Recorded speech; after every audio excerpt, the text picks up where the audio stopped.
It is 7 o'clock. This is Sky News Breakfast, and these are our top stories. Moving towards Kiev, new intelligence suggests the bulk of Russia's ground forces are just 15.5 miles from the Ukrainian capital. As Russian forces get closer to Kiev, 6 people are injured in a missile strike on homes east of the city.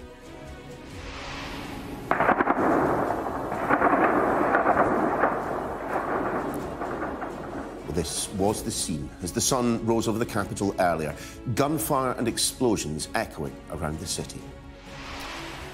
Ukraine says Russia is transitioning to a new stage of terror as President Zelensky accuses troops of kidnapping the mayor of the city, Melitopol.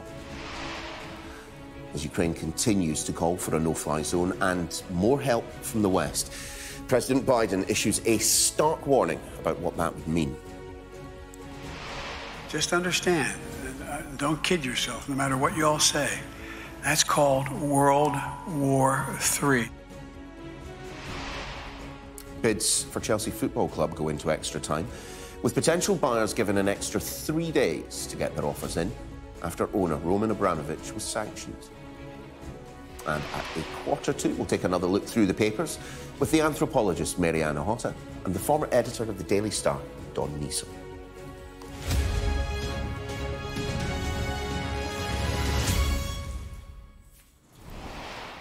Morning all. It's now more than 2 weeks into Vladimir Putin's invasion of Ukraine, and new intelligence suggests that the bulk of Russia's ground forces are now just 15.5 miles from the capital, Kiev.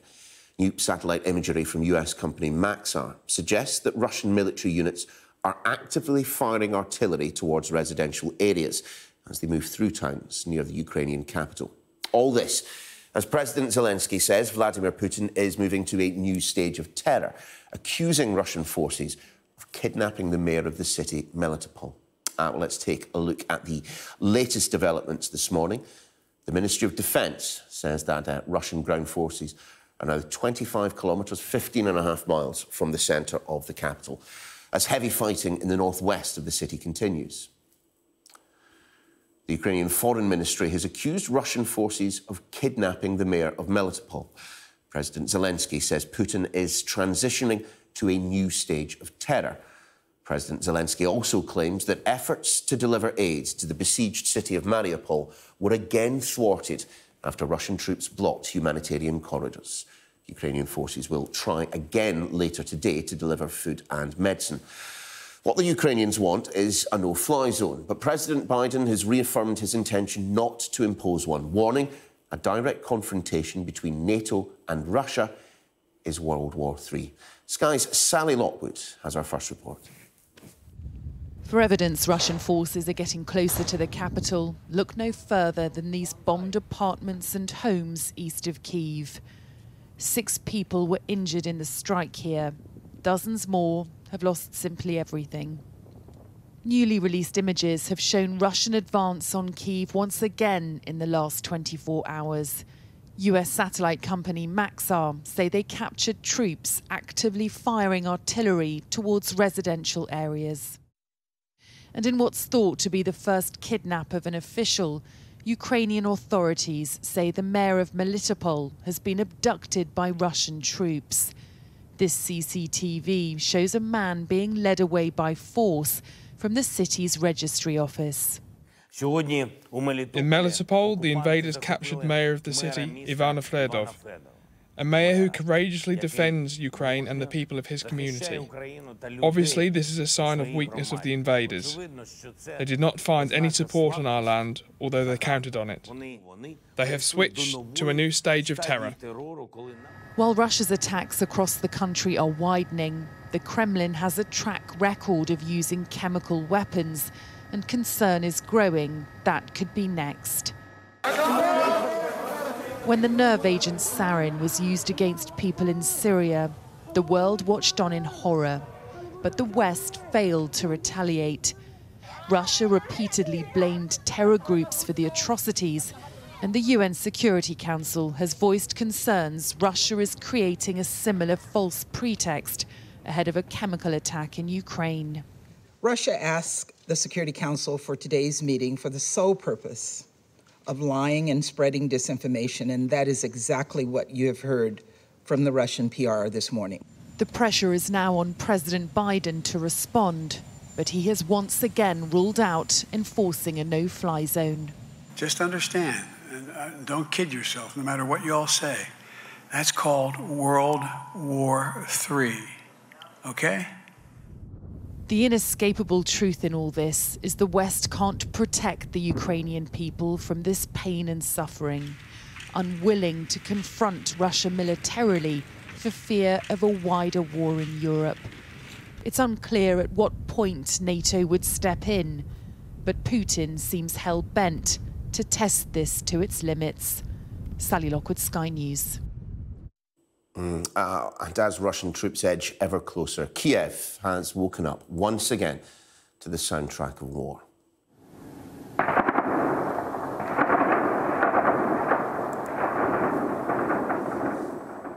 Well, as dawn broke over the Ukrainian capital, gunshots and explosions could be heard.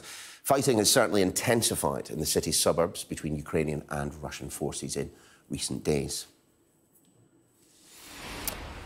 Joining us now, Sky's Nick Martin is in Odessa in southern Ukraine. Nick, good to see you this morning, but I suspect that you and others close to you will be relatively perturbed by the fact that it does look like Odessa may well be one of Russia's next strategic goals.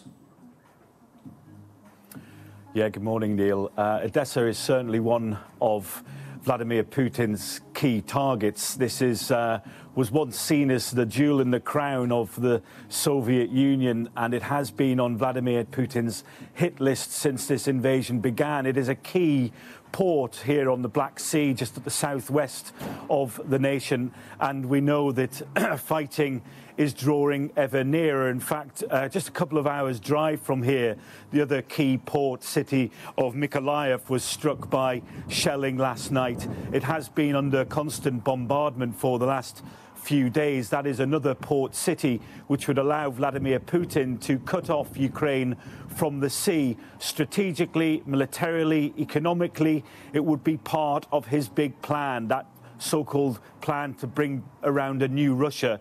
And they're certainly defending themselves here in Odessa. We were on the streets yesterday talking to soldiers and civilians as they try to barricade this precious city in their eyes. On the beach, we saw them sandbagging, 350,000 sandbags they've made here to try to protect shops and houses. And also they've been setting up humanitarian aid stations. While we were filming in one yesterday, an air raid went off and we went down into the basement. A guy played a guitar while they were sitting there until the all clear had sounded. And so they are very worried in this city. But more broadly, you know, it is a more worrying picture, that slow movement from the north east down to Kiev from Russian forces, suggesting that they're on the offensive again. And there was an attack in Kharkiv overnight. 5 bodies pulled out an apartment. We understand 2 children, a man and a woman. And meanwhile, the refugee situation, well, I mean, those numbers are just going up and up and up. When I came here just a few days ago, we were talking about 1.5 million people fleeing. Today, we're talking about 2.5 million people fleeing Ukraine. And those numbers are going up by the day. Yes, it's a savage war, it's a savage invasion. But for the people who live here, whose lives have been turned upside down, all they can do is make this critical decision of whether to leave, and they don't know where they're going, or whether to stay and just try and ride it out. And that is a roll of a dice for the people of Ukraine as this offensive draws into a more worrying stage, Neil. Certainly feels like it. Nick, for now, thank you. Well, let's get the latest now on Russia's tactics in the conflict, particularly the chances of Vladimir Putin opting to use chemical weapons. Joining us now, former senior intelligence officer and NATO planner Philip Ingram. Philip, great to have you on the programme this morning, especially so early in the day. Can we start, though, with those concerns that we had, issued by the White House, echoed by Vladimir Zelensky and indeed the Prime Minister, that the point that the Russians start talking about the other side using chemical weapons is often the point at which they use them themselves? It is. This is classic playbook stuff. What we're seeing is what the Russians have done in Grozny in 2008, surround centres of population when they can't cut them off completely, and then bombard them until they surrender. In Syria, it got even more worrying because they supported Bashar al-Assad doing that, and then helped him use chemical weapons to try and break the deadlocks that they had around places. And with the Russians then putting out their disinformation, their Maskarovka, and then calling a meeting in the United Nations yesterday, that gave an extra impetus to it. So that's why UK and US intelligence have said that this is a strong indication of a precursor for a false flag incident. Still, do you think the chances of him using those weapons have been increased or decreased by the tactic that has been deployed before by the Western allies of publishing their intelligence, of preempting what the Russians were going to do? It's worked pretty successfully up until now, but talking about chemical weapons, do you think that raises or diminishes the possibility of their use? I think actually it diminishes it because you're calling Putin out beforehand. But I think the use of chemical weapons, possibly as a single incident to try and suggest that that's why Russia went into Ukraine and give some form of backward excuse to the Russian people, but actually to use them in built-up areas and all the rest of it. Putin had a plausibly deniable outlet when he was in Syria, and that was Bashar al-Assad. Hey, it wasn't me, it was him. He hasn't got that inside Ukraine, and he knows that if he uses chemical weapons, then it takes him personally to the front of the International Criminal Court, and he's aware of that. So he's very good at using information and using the threat of the big stick in many cases. He has got the ability to use it, and that's where we should be concerned. We should be watching it, but I don't think it's as credible as some of the commentators are bringing out, which is a good thing. Indeed. Philip, you don't need to be a defence analyst to know that the Russian tactics have not, well, the Russian plan has not gone entirely according to plan. But I wonder what you make then of the way in which the Ukrainians have been fighting this conflict, the tactics that they have deployed. And I mean, it does, to my untrained eyes, seem to have been particularly effective. It's a masterclass in defence, and it's a masterclass of how the resolve of people. Warfare isn't about kit. We see commentators saying the Russians have got X number of tanks, the Ukrainians have only got Y number, therefore the Russians are going to win. No, it's all about people and the resolve of the Ukrainian defenders. Enhanced by the sophisticated weapon systems that have been supplied by the UK, US, and other countries, they're having a massive effect against the Russian military. And then the Russian military being a lot weaker than a lot of commentators and analysts have thought. Their logistics are absolutely terrible, but it's that people bit, it's the resolve behind the people. And the Ukrainian defenders are defending their homeland, they're defending their way of life, they're defending their families, whereas the Russians don't have any motivation for coming in what we're seeing in the pictures that are coming out of those that have been captured. So where then does this conflict go next? I mean, a couple of weeks ago, in fact, I was speaking to someone who knows a few things about these matters, and they suggested, look, we're talking Afghanistan in the 80s. We're talking, that's what the Russians are going to end up doing.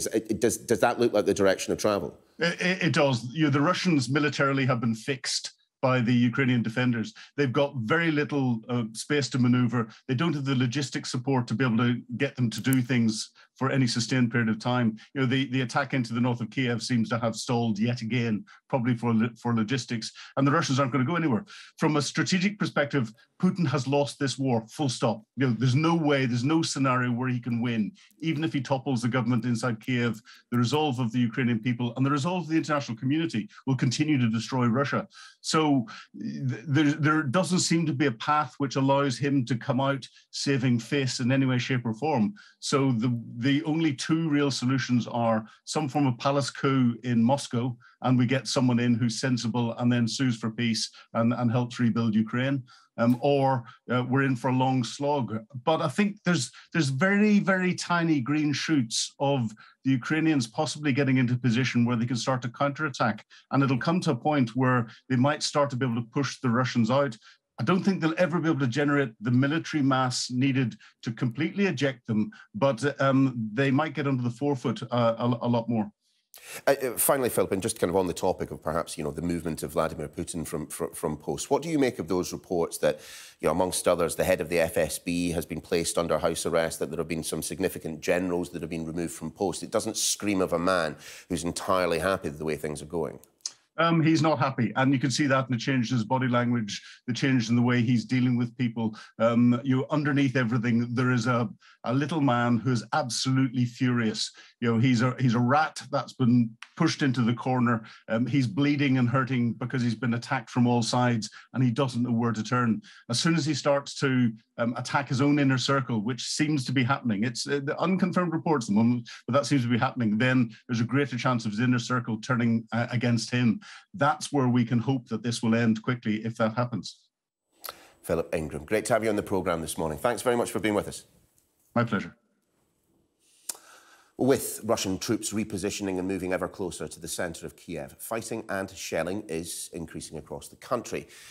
The sieges of Mariupol and Chernihiv have continued, with widespread reports of deteriorating humanitarian situations in both.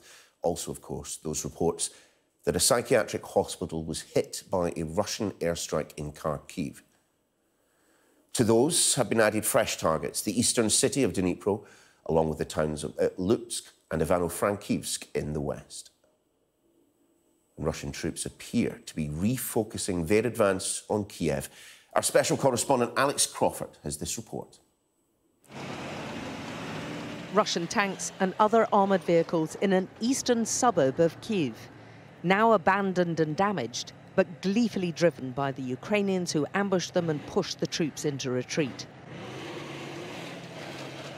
But this is demonstrable evidence the Russian military is on the move and trying several different routes to get into the capital. The Ukrainians are grasping this as an opportunity to emphasize just how capable they are of defending their main city. The drone footage released by Ukraine's armed forces is now being lauded as a tremendous military defense. In the footage, the Russians come under repeated attack, with soldiers running for cover, rockets frantically fired in this built-up area. It's the main eastern highway leading directly into the center of the capital. The battle has left military debris scattered all over the E95 road, which may also help in hindering Russian progress. You can still see smoke in the distance where the Russian tanks managed to get to. They're trying to hold them back, but they're very worried that they're going to try and make a push from here or, again, try down this main road into Brovary. But the activity around the capital's outskirts has definitely picked up over the past 24 hours. These pictures, filmed by journalists with Ukrainian soldiers, appear to show the troops under fire as they engage their Russian counterparts, apparently in a village in the greater Kiev area. We were invited to see some of the casualties in Brovary, a number of them children, including a 14-year-old girl shot whilst fleeing in a car with her family. The bullets hit her hand and shoulder. She's only a teenager and was with her 4-year-old brother, grandmother and parent. We were driving down the main road from my grandmother's, she says, and they just started shooting at us. Her father, Sergei, had part of his hand blown away. He and his family are lucky to survive. He told us the Russian troops seemed very panicky. To me, they were scared, he said, and they shot everything that moved. There's increased tension around the capital and soldiers are wary of everyone. They suspect Russian saboteurs might be posing as journalists. He's Russian journalist. And they're on the hunt for one in particular.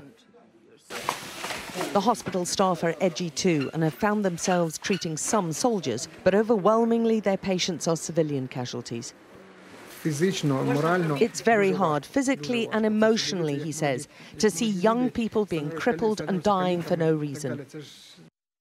Satellite pictures appear to show the huge Russian military convoy repositioning, apparently regrouping to encircle the capital before launching a prolonged attack on the city centre, probably within days. But the man with hero status in Ukraine for raising millions to support their armed forces insists they're ready. We will fight from every window. We will fight from every basement. We have enough anti-tank missiles. Thanks for our allies from the United Kingdom, from the United States. So they will lose tanks every street, every block, every crossroads. There are more and more barricades going up in and around the capital. They're digging trenches, and this is in the middle of the city, although we're not showing the location for security reasons. Either way, soldiers and civilians are preparing for either attack or siege.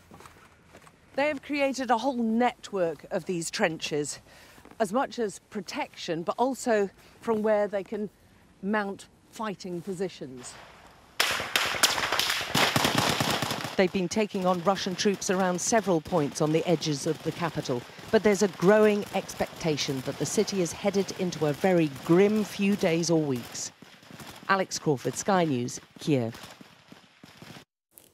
Sky News understands that bidders for Chelsea Football Club have been given extra time, see what I did there, to submit offers following the British government's decision to sanction Roman Abramovich. All this following another turbulent day at Stamford Bridge, with reports that the club had several of its bank accounts temporarily suspended.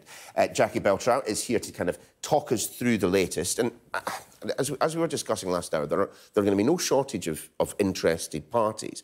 Yeah. But the longer that this goes on, the more difficult it becomes for the club. No, absolutely, because if you just look at their wage bill, for example, that's £28 million a month. They can still receive TV money at the moment, but they can't use that money to pay wages. They can't sell tickets other than the tickets they've already sold to season ticket holders and, you know, pre-sold tickets. So where do you raise £28 million on a monthly basis if you're not allowed... Back at Thomas Tuchel's sofa. I don't know what kind of sofa you've got, but I've definitely not got anything like that behind my sofa. They can't even sell matchday programmes, which they've printed for tomorrow's match against Newcastle, but they can't employ a seller to sell them. So how do you even get rid of the programmes for tomorrow? I mean, it's sort of a ludicrous situation. I mean, you've got players as well who are out of contract at the end of the season. There's a bunch of them, including Cesar Azpilicueta, who, you know, their future is now in doubt because how can they start negotiating for those deals, which aren't done overnight? You know, you've got players like Mason Mount, who might have expected a better deal at the end of the season because he's been a star for them. How do you negotiate that? You can't. What about players who've come through the academy who might have been given contracts at the end of the season? Do those star players that they have pumped so much money into and trained since they were kids, do those players then go to another club? What happens to the academy? That costs money to run. That was set up by Abramovich to create this sort of breeding ground of your own players, which it is doing. What happens to that? That's expensive. I mean, there are so many expenses that how do they meet them? You know, they've been given £20,000 as a budget for away matches, but that's not enough, for example, to get them to Lille next week and back for their Champions League match, although they say that some of these things have been paid for up front. £500,000 per match day. Well, actually, a normal match day would cost £1 million, so they will have to close parts of the ground because they won't be able to, you know, steward it and have the right sort of protection there for the fans. But, you know, all of this leads to such an uncertain future in the short term. And Thomas Tuchel, who was talking to Sky Sports yesterday, said, you know, it is very difficult sometimes to think about football with all of this going on. To understand the situation is very difficult. To see like where it's going, where it's heading, it's maybe impossible. So in the end, we stick to the mantra to live in the moment and worship where we are. It's not easy, but it's out of our control. It makes things sometimes more difficult, but sometimes also like maybe easier to accept that we cannot do anything in the moment than to wait and constantly adapt. They need to get it sorted out soon, don't they? Yeah. They do. I mean, you're asking the question, what does it mean for the league? Well, we think they're going to be able to finish the season, and the government view it as a cultural asset. So they don't want to see the club go to the ground. You know, it's this, you know, proud, long-standing, you know, part of the community. They don't want it. They don't want to punish fans. That's not who they're punishing here. But what's interesting is the fans have been told, stop chanting Roman Abramovich's name. He is a hero to fans. You know, he brought them 5 Premier League titles, 5 FA Cups, 2 Champions Leagues. They're the reigning world club champions. So many titles in under 20 years. They have been told to stop chanting his name. Do you think that's going to make a difference when they play Newcastle tomorrow? You can take a guess. Yeah, I think it might make it more likely. I think it probably will make it more likely. He, however, will nowhere to be seen. I mean, he is long gone. Jackie, for now, thank you very much indeed. Stay where you are. Still to come on Breakfast as millions continue to flee the war in Ukraine. The pressure increases on its neighbours to house refugees. We'll have the latest next.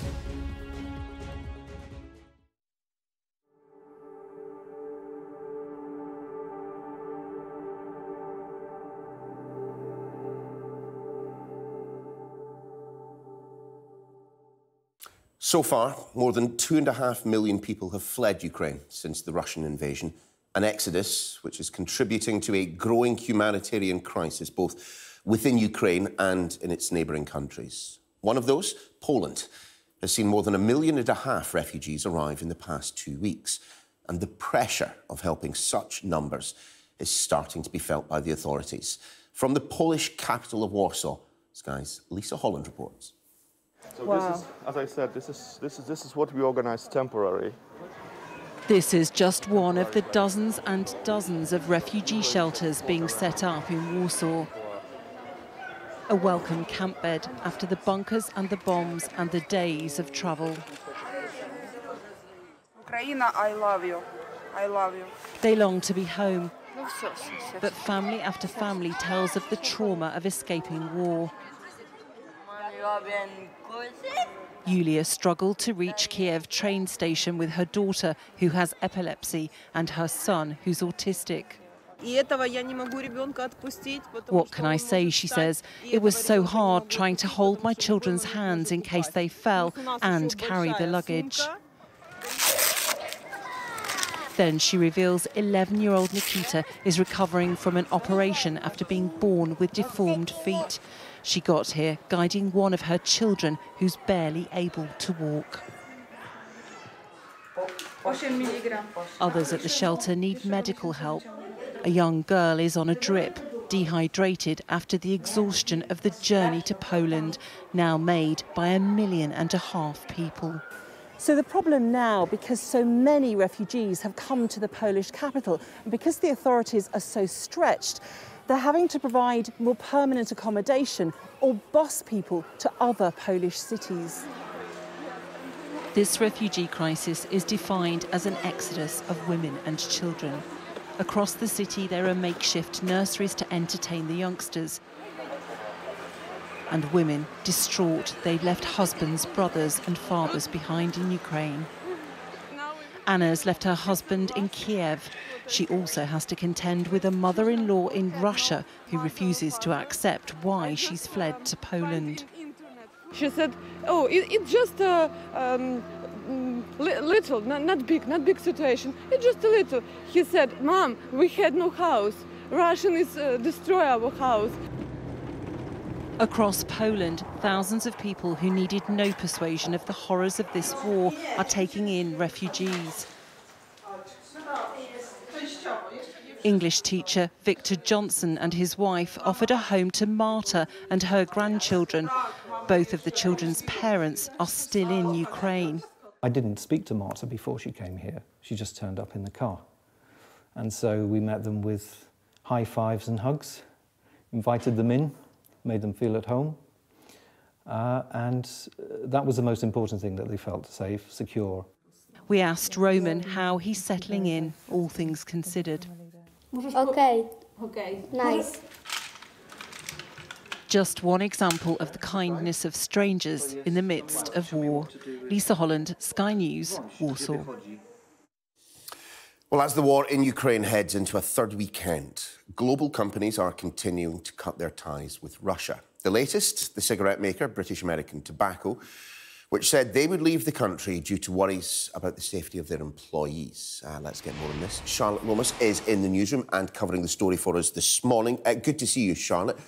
Just how much business do British American Tobacco do in Russia? I suspect a fair amount. They do, so it will be a blow to Russia. This news, the owner of those brands, such as Rothmans and Lucky Strike cigarettes, has now decided to pull out of the country, and its reasons for this decision, it said, are because of its ethos and its values. And just 2 days ago, British American Tobacco did say that, well, it stopped short of actually halting its sales, but now it seems to have changed its mind and done a U-turn, and now said its operations in the country are no longer sustainable within the current environments. But it has said it does hope to secure the future employment of its staff, around 2,000 staff in Russia. But this is just one of a long list now of global firms that are pulling out of Russia. British American Tobacco joining the likes of McDonald's, of Coca-Cola, of Unilever in response to the Ukrainian war. Now, Russia, for its part, won't be making it easy. They say they have plans that they are hoping to be able to seize the assets of Western companies leaving the country. They've also said that they are warning they could find legally viable ways to seize international firms. Charlotte, thank you.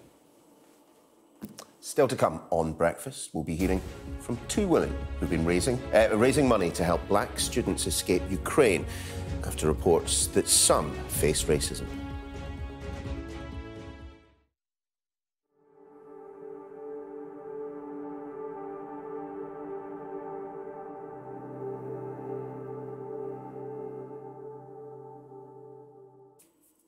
Welcome back. Let's remind you as to our top stories. Moving towards Kiev, new intelligence suggests the bulk of Russia's ground forces are just 25 kilometres from the capital. Ukraine says Russia is transitioning to a new stage of terror as President Zelensky accuses troops of kidnapping the mayor of the city of Melitopol. And President Biden says an American intervention and a no-fly zone over Ukraine would result in World War III. A group of women have raised more than £95,000 to help hundreds of black students flee Ukraine as Russia's invasion continues. Karine Sky is one of those involved and has first-hand experience, having recently left Dnipro herself. Karine, among others on social media, say that they endured racism while trying to cross the border and get their way out of Ukraine. Well, pleased to say that Karine joins us now, as well as the barrister Patricia Daly, who's been helping to raise funds. Ladies, lovely to have you both on the programme this morning. And Patricia, I hope you don't mind if I spend just a little bit of time speaking to Karine first to kind of hear her story. So, Karine, just tell us about your time. What took you to Ukraine, to Dnipro in the first place? I was a second-year medical student in Dnipro, and I was just studying medicine. There's quite a large African community in Ukraine, and they usually go to Ukraine to study medicine or other STEM professions because it's very affordable. So tell us about the thoughts that must have been going through your mind as Vladimir Putin began to invade the country and you started to consider, look, do I need to get out of this country or not? When did you make that decision? You know, prior to when the news was being released in the UK that the Russian troops were going to invade Ukraine, the news we were getting in Ukraine was that it was generally fake news and nothing was going to happen. So when it actually happened, that day I woke up and I was on Twitter and there was an announcement that Kiev had been bombed. I was shocked and in complete disbelief because we had the assurance thinking from the government in Ukraine that nothing was going to happen and it was just, fear-mongering. But to actually see it happen in real life and how things just changed by the minute and progressively got worse, it was very, very scary and shocking. To tell us then, Karine, about the treatment, the racism that you experienced as you were trying to get out of the country. I mean, as you say, Ukraine has a large black population. I was speaking to one student from Nigeria yesterday who was there studying, describing it as his second home. So how were you treated? Just give us some of the specifics if you can. Prior to the war breaking out, I think the student community, we tend to just stay with other students. We don't really mix that often. I think some of the older students, who've been in Ukraine longer, some of them go on to marry Ukrainians, but generally the student population, we stay within other students. So I never really experienced racism prior to the war. So when the war broke out and we actually finally got into the Ukrainian side of the border and started experiencing racism, I was completely in shock and disbelief, because I thought in such a serious situation, the last thing you would expect people to do is to be racist. So this is why Patricia and Tox and I came together to start fundraising, because we thought, you know, fleeing a war is scary enough, but the additional layer of now having to face racism and discrimination is just unacceptable. Well, let's bring in Patricia at this point. And Patricia, thank you for being quite so patient. How did you yourself get involved? I mean, pretty clearly, it strikes me that there are perhaps quite a lot of people like Corinne in situations similar to hers, trying to get out of Ukraine and experiencing the same type of utterly abhorrent behaviour as they try to do so. Originally, when I started to get involved, it was because I remember that morning they had bombed a nursery. So it was to assist the children that were fleeing Ukraine, whose lives had been turned upside down. So a quick Twitter search, because, you know, if you want to keep up to date sometimes with what's happening in the world, Twitter's the best platform to do so. So when I was on Twitter, I saw that there was lots of Black students in Ukraine expressing that they are suffering discrimination when they're trying to cross the borders, and they were not being allowed to get on trains, buses. So I saw Corinne's tweet, and I decided to reach out to her because she was, one, verified on Twitter. So I thought she would be a credible source to find out what's happening on ground and what we can do to support her and to support those that are fleeing Ukraine so that they can get to safety as soon as possible. So, Patricia, you've raised a significant amount of money. Just explain exactly how that money is used to help people get out of the country then. Yeah, so initially when we first started, Corinne was actually using personal funds from her account to distribute to the students that were fleeing. And she would send this for transportation, because what we quickly found when we started to fundraise is that taxi prices, bus prices, train prices were being hiked up 3 times more than the usual, what the students would usually pay when they were attempting to get to the borders. So when we first started initially, this is what the funds were used for, to give the students transportation to get to the nearest borders as soon as possible, regardless of how much the cost was. After the students had crossed the borders, we found that there was a need for them to be accommodated. So we would use the funds to put them in accommodation, as they would only be allowed to stay at the hostel for emergency hostel for just a day.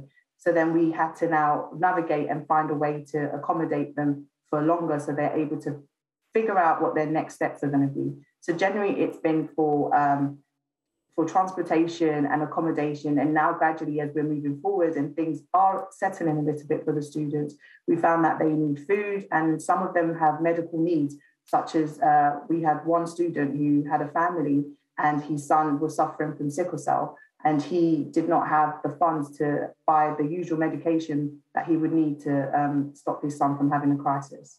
Oh dear. Just a final word then from you, Corinne. Obviously, you've managed to make it out, and we're very pleased that you have. I just wonder what your thoughts are of Ukraine, of what you're seeing on your televisions, reading in your papers, seeing on your phone every day, the violence, perhaps even the war crimes that are being perpetrated on the people of Ukraine. What do you think of that?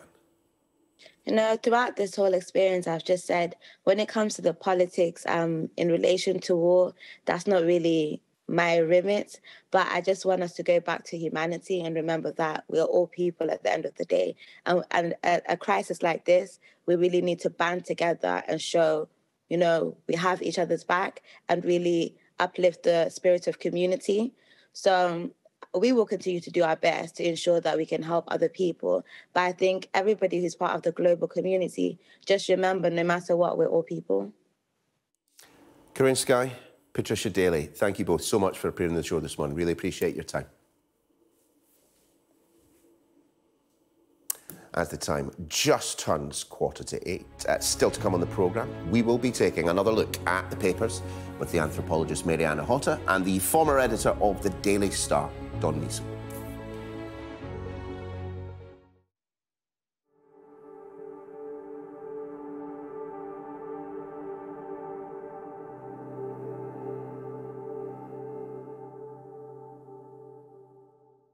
Time once again to take a look at the papers. Today we're joined by the anthropologist Mariana Hotta. and the former editor of the Daily Star, Dawn Neeson. Ladies, good to see you again. Dawn, we're starting with you, and it's the front of the Daily Express, your first choice. Ukrainian spies believe that there is potentially a terror attack on Chernobyl. More terrifying, and let's be honest, none of the front pages are exactly full of joy and optimism this morning, are they? This is Putin's plot to blackmail the world, as you can see there.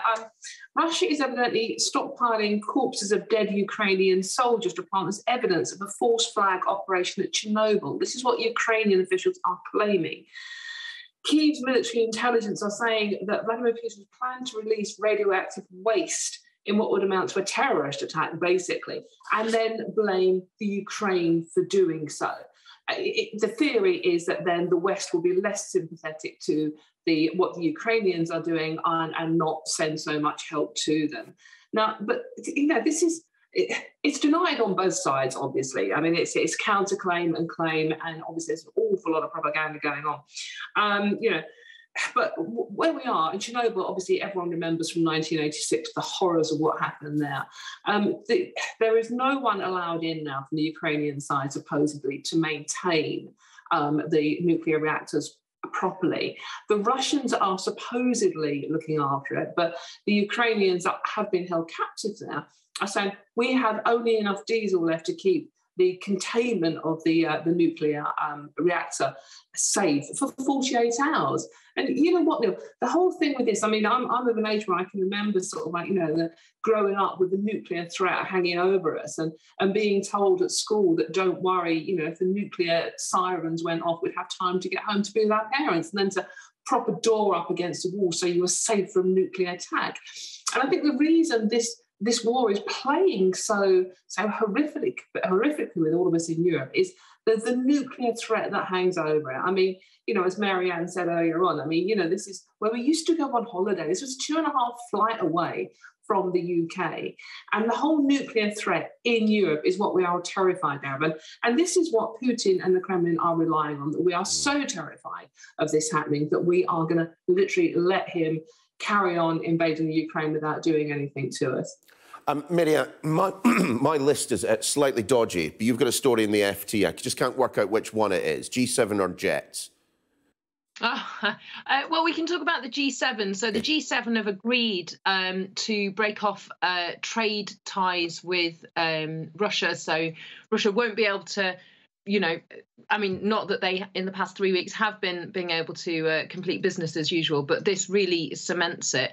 And it goes hand in hand with the announcement from the EU leaders as well, with this Versailles Declaration saying that they're going to rearm and also work to become sovereign, so independent as a bloc for food security and military.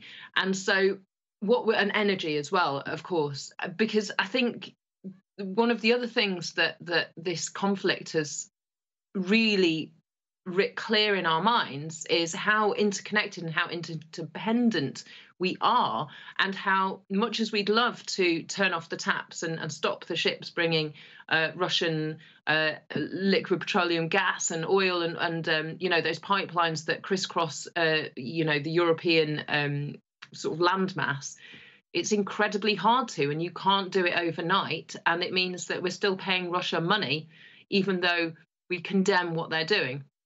So, of course, there are other levers, all the trade sanctions being implemented, and they will have a punishing impact on Russian people, of course. The big question is, how much does Putin care about how much his own people are suffering? Or will he say, you take it on the chin because I'm pursuing this imperialistic strategy to expand Great Mother Russia? And I think the other thing we shouldn't forget is that there is pro-Putin support. It's not, there are many people who are protesting the war in Russia, but, there are pro-Putin rallies that are being held in Belarus, in Serbia. It's not as simple as a David and Goliath, and that everybody is condemning Russia. Of course, China have remained very silent on this recently. Yeah, they have indeed. Dawn, one thing that I think will almost necessarily follow is the story in the front of the Telegraph, that there will be a boost to defence spending. Whether or not it goes quite as far as Jeremy Hunt, the former Foreign Secretary, is calling to increase to the same level as the US, I'm presuming that's in percentage of GDP rather than in real terms. Yes, it is, obviously. Evidently, in the UK, we spend 2.3% of our GDP, which is the gross domestic product, on defence, whilst America spends 3.5%. And this is an exclusive interview the Telegraph have with Jeremy Hunt, as you pointed out, the former Foreign Secretary, who is saying that we now, given this situation, which, let's be honest, we could have seen coming, couldn't we? I mean, it's not suddenly, oh my God, really, Putin's doing this. He's now suggesting that we do need to concentrate on defence spending more. I mean, the interesting thing, if you look back at the figures of spending in this country now, I mean, sort of like health spending is now £149.8 billion. And that has been increasing literally from 1990 up until now every single year.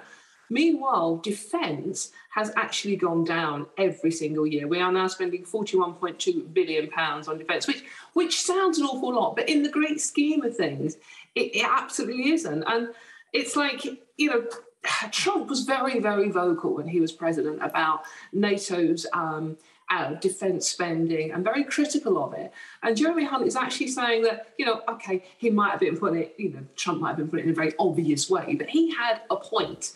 And really, we do need now in this country, given how unstable Europe is, to actually maybe consider spending more on defence. It was very interesting when the Ukrainian president was addressing the House of Commons, that standing ovation, everyone applauding, you know, we're going to do our bit to help you.